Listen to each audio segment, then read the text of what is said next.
Hello friends, આજે આપણે બનાવશું પાલક પનીર, એ પણ પાલકને ક્રશ કર્યા વગર. તો આપણે તેના માટે એક વાસણમાં તેલ લેવાનું છે.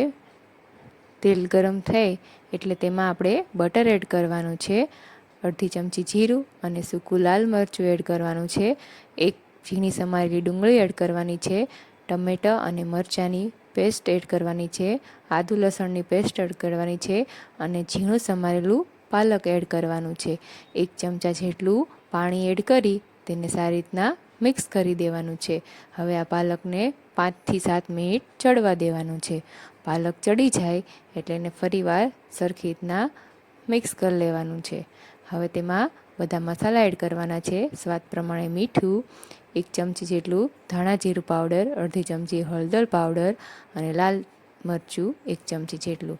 એને કિચન કિંગ મસાલો એડ કરવાનો છે અને તેને સારી રીતના મિક્સ કરી લેવાનું છે.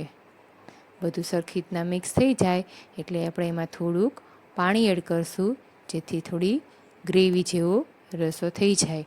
હવે તેને સારી રીતના મિક્સ કરી 5 મિનિટ માટે ઉકળવા દેશું. હવે તેમાં પનીરના ક્યુબ્સ એડ કરશું, કસૂરી મેથી અને કોથમીર એડ કરશું અને ગરમા ગરમ પરોઠા સાથે સર્વ કરશું.